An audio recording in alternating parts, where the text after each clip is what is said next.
Welcome everyone to Build 37 Part 1. So this is a heavily modified, as you can see, Phanteks Enthoo Evolv ATX build. And the parts are actually secondhand from the customer's old build, so this is basically a rebuild and upgrade. But we are modifying almost every single panel in this case, just except for the rear panel. So even, the internal panels, the motherboard tray, we're adding some panels, a PSU shroud. And most of these modifications are absolutely necessary to be able to fit the components that we're going to be installing. In particular, the dual 360mm radiators, but just to be able to properly route all of the cables, if you're going to install SLI, to fit all of the PCIe cables, particularly in a dual loop build, these mods are mandatory if you're going to be able to fit all of the components. And we have done dual loops into this case previously, and this also goes for a lot of other more compact mid-tower cases. So front panel and top panel mods, obviously, to be able to fit and position the 360mm radiators correctly, which have to be just perfectly positioned to be able to fit, because there's only about 1 millimeter of headroom that you have left for the fittings where the radiators meet in the corner. And the rest of the mods are basically just for cable routing. This piece that I'm doing here is for the motherboard tray. And you can see the folded section at the front. That's actually going to be a channel to run cables and hide them. But it also adds a lot of strength to the case, because if you're going to play around with the motherboard tray, it definitely really affects the strength of the case. It can twist a lot more easily and move kind of diagonally forwards and backwards. So you have to be careful with motherboard tray mods to replace the strength that you're removing by cutting up that section of the case, particularly when you're going to be installing a lot of high-end components. There's a lot of weight in the case. But yeah, definitely the mods are all part of the fun, but a huge amount of work here to modify this case.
So you can see what I was saying about the multiple purposes for some of the modifications, in particular in this build, the motherboard tray mods. So that panel is structural, very important structurally. Without it, there would be just an amazing amount of flex in this case.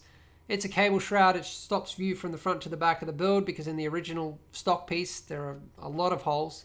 It's a nice flat surface to mount onto, PCBs, splitters, and a whole lot more. And in this build, I also decided to do something a little different and mount the pump and res combo to this panel as well, considering that this is a single loop build. If it were dual loops, we would have to mount the pump and res combos onto the front radiator. It would be the only place that they would fit, and we would have to use ethereal jewel reservoir mounts to do that. But, I had this nice big blank space there, and it kind of worked really nicely for the loop as well. I decided to turn the front radiator so that the inlet and outlet is at the top so that we didn't have to go down through the PSU shroud, because the customer wanted a full PSU shroud through from front to back. There's only that little gap there at the front for the radiator. So that meant that, if I did put the inlet and outlet facing down, we would have to use through panel mods to get down into the bottom, making the loop a lot more complex than it really needed to be. Also hiding sections of the loop, and I wanted it all in the main compartment, fully visible, because it is only a single loop. There's not a lot to it. It's clean enough as it is. No need to hide it. So only 4 lengths of tube in this loop, not including the parallel configuration between the GPUs and the connection from the radiator to the reservoir, which, by the way, when connections are that close, you can only use fittings. And I mean, if the connections are parallel, you can get away with using tube in very tight scenarios, such as between the GPUs. But if there is the slightest offset or different angles, it's very, very difficult. You can get away with it with smaller diameter tube, 12 or 14 millimeter.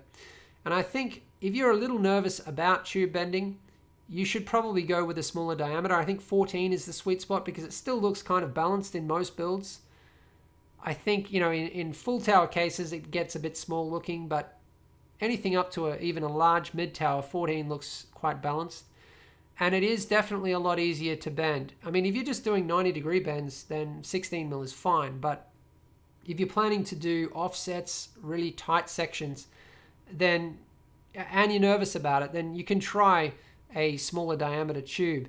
And, all the hype about PETG, I just had nothing but difficulty with it, to be honest. I mean, it heats a lot more quickly, it bends more easily with less strength, but if you want to do some nice offsets, like there's one in this loop coming out of the pump, something like that in PETG just wouldn't be possible without getting kinks and flat spots.